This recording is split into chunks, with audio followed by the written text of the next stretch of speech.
I'm Chris Dever, and this is the Chicago Singer-Songwriter Podcast.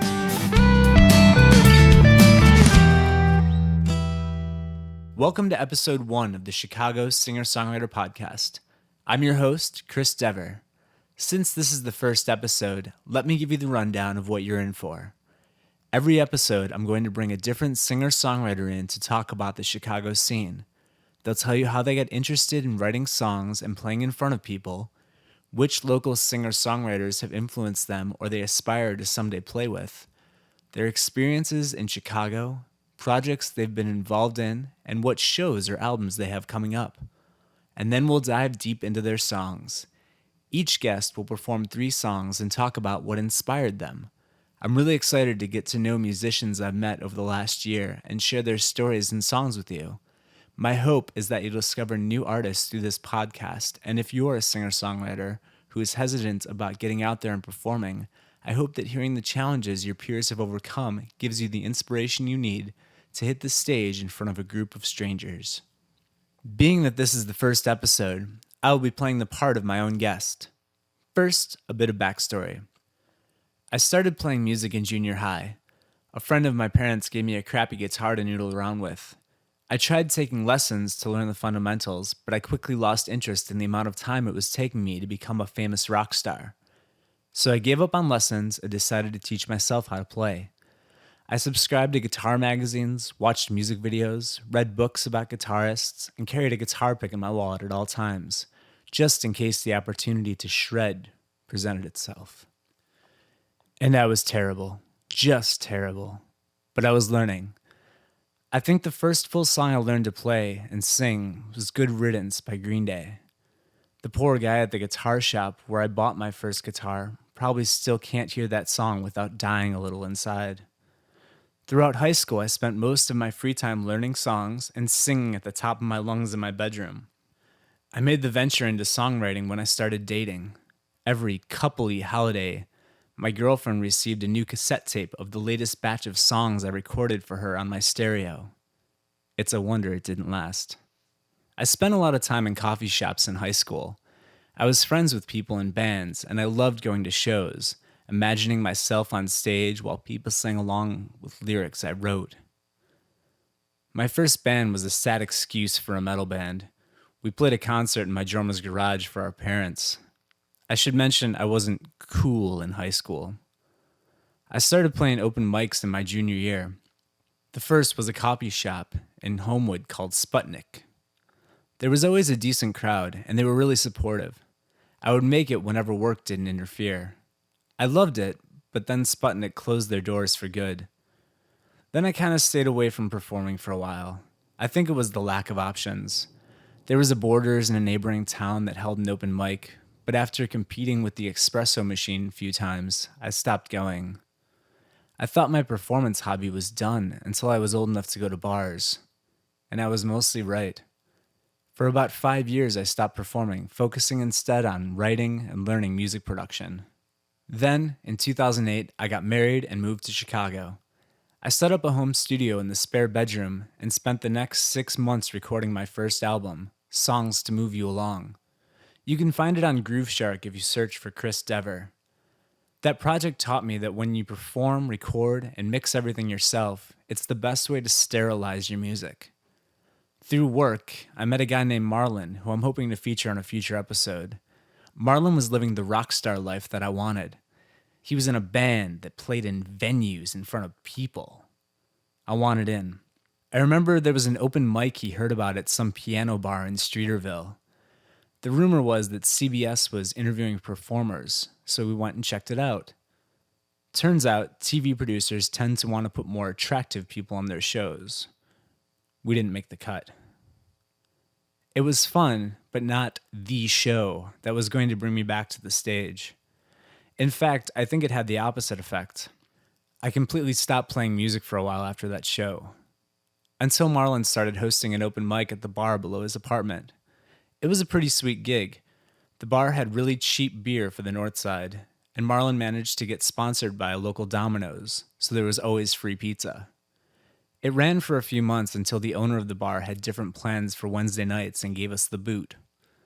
I had the itch to start pursuing my musical dreams, but I also had a kid on the way. So I decided to do the mature thing and stop going out so I could stay home with my pregnant wife and then new daughter. It was great for about 2 years. Then life changed in a way I didn't know how to deal with, until I picked up my guitar and, at the risk of waking the baby, started writing again. The first song I wrote was "This Is Waking Up." It started as a line I couldn't stop singing on a bike ride home one afternoon. It's darkest when the sun comes up. That's when I feel the absence of your arms around me. I'm currently working on an EP called Songs to Weather Your Storm. This is the first song that's been mixed off the EP, so I'm going to cheat a little bit and play the mixed version instead of playing it live. So here it is. This is Waking Up.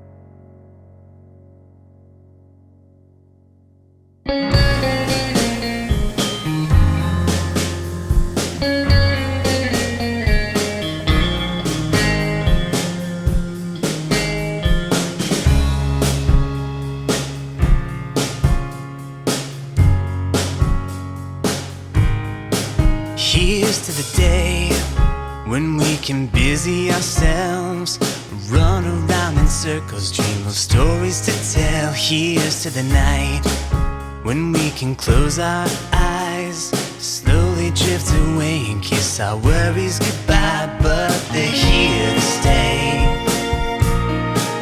I don't know what else to say. It's darkest when the sun comes up. It's when I feel the absence of your arms around me. I guess that this is waking up from dreaming that I cried for help and someone found me. A dark cloud was creeping in like a cool breeze, getting under my skin. It chilled me right to the core. I had enough, I couldn't take much more. I said I'd never give up on us, but I gave up on me, and that was enough to lose us, baby. Nothing was gonna save me. It's darkest when the sun comes up. It's when I feel the absence of your arms around me. I guess that this is waking up from dreaming that I cried for help and someone found me.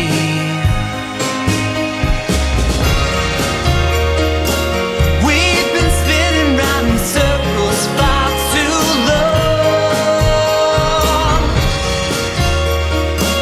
to keep dancing out of step. Feels so wrong. I've been trying to go back in time, back to a place where I was yours and you were mine. It's darkest when the sun comes up.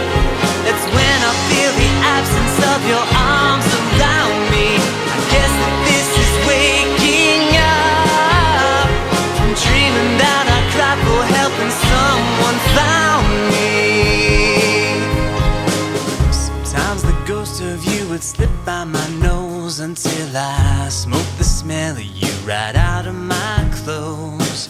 Your presence lingers on, I'm glad it's not gone. All the pain we shared, it lives on in this song. One day I'll sing it to you. You never listen, do you? It's darkest when the sun comes up. It's when I feel the absence of your arms around me. I guess that this is waking up from dreaming that I cried for help and someone found me. I guess that this is waking up. I'm dreaming that I cried for help and someone found me.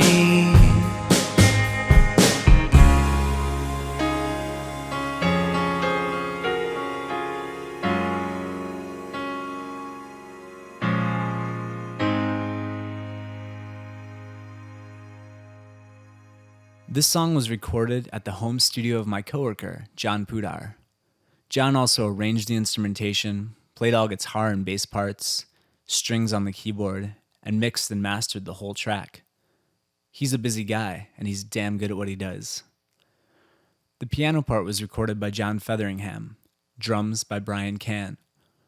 They perform with Nate Hurst on bass as The Healthy Portion. You might get a chance to see us play the entire EP live at the store on Halsted and Armitage on Wednesday, December 17th.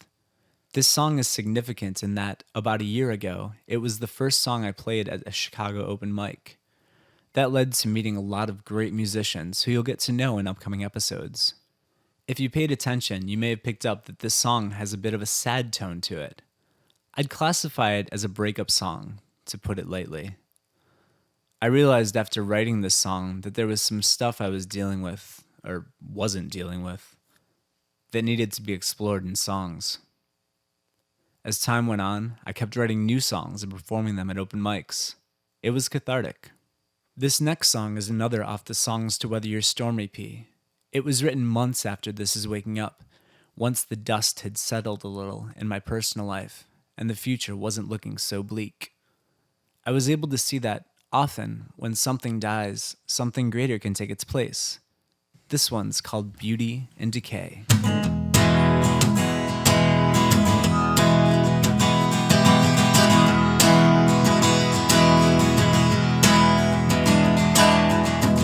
Sunrise woke me up this morning with a burst of fire across the cold dark sky.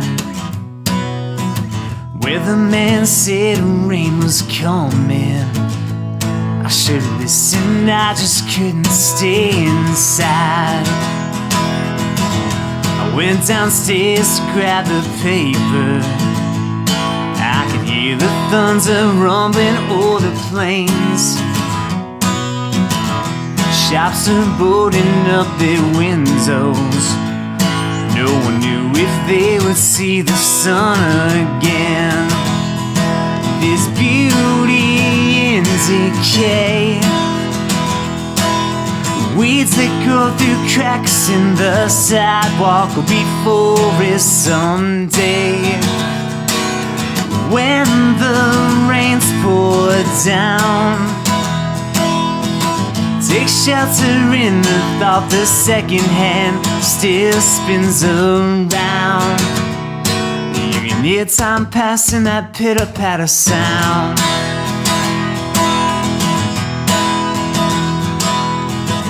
Storm came in just like a whisper. We only minded when our schedules would allow. We just kept living our lives day after day, only pausing when the winds began to howl. Soon things got worse, the sky grew emerald. Sirens rang out for everyone to hear. The rains, they washed away the dirt on the ground, and cracks in the foundation did appear. There's beauty in decay. Weeds that grow through cracks in the sidewalk will be forest someday. When the rains pour down, take shelter in the thought the second hand still spins around. You can hear time passing, that pitter-patter sound.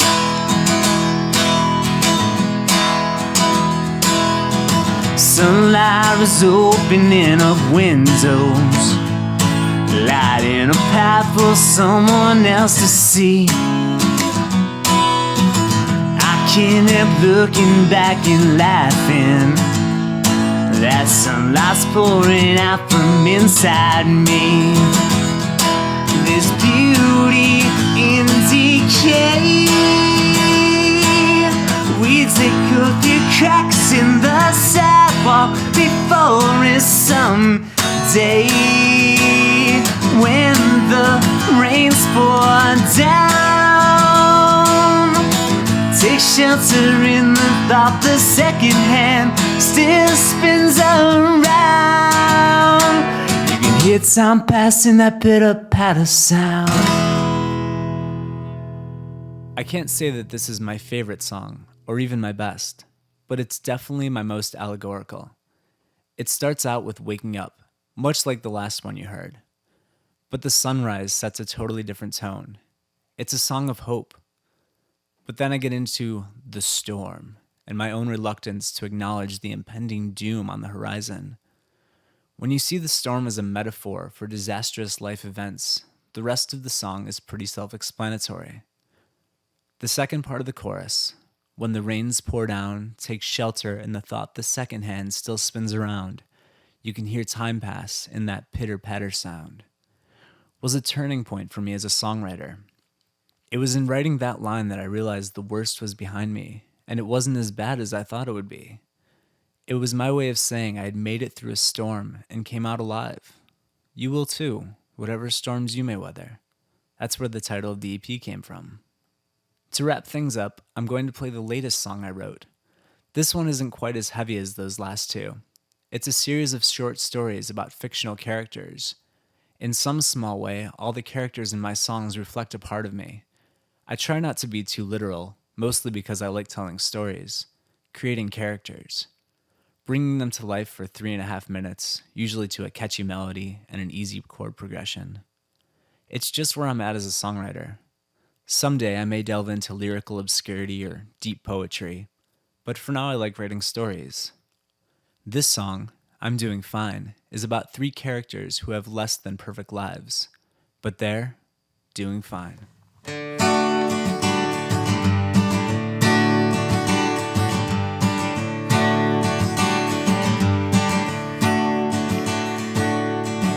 Old man Thompson, sitting on the shoreline, fishing pole in his hand. Needed vacation from inebriation, knows life tastes better from a can. Get up, old Thompson, go. Get the life you dreamed of, back it on the right side of the tracks, he said. I don't need a break. I've been broken all my life, just ask my lovers, kids and wife. I got sunshine, beer and smokes, just this morning I awoke. And that's good enough for me, I'm doing fine.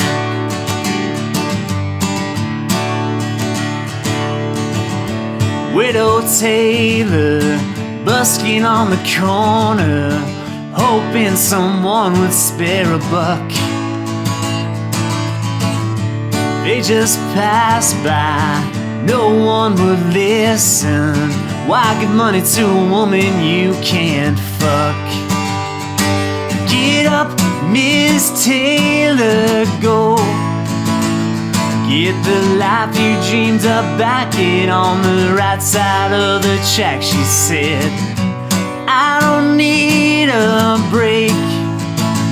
See, this life, it ain't so bad compared to the one I had. I got sunshine songs and jokes, just this morning I awoke. And that's good enough for me, I'm doing fine.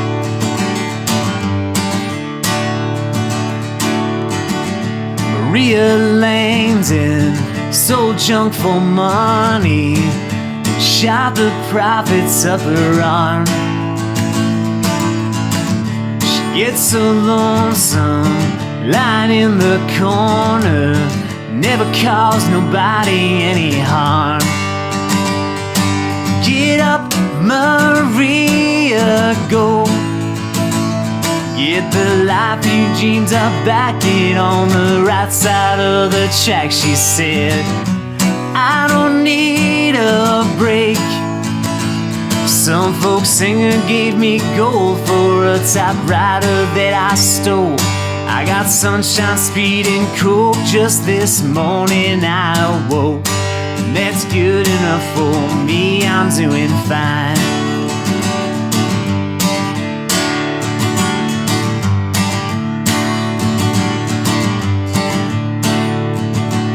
I got sunshine, beer, and smokes. Just this morning I awoke, and that's good enough for me. I'm doing fine. So you've got three characters: Old Man Thompson, Widow Taylor, and Maria Langdon, and they're all doing fine. They've all been told by people in their lives who think they know better that they need to pick themselves up and live a life that will supposedly make them happier, more fulfilled or something. But that's not everyone's path. Thompson is content living his life as a drunk, venturing out every now and again to sit alone on a bank and fish. He's got sunshine, beer, and smokes, and he managed to wake up to live another day. He's doing fine. Widow Taylor lived an ideal life.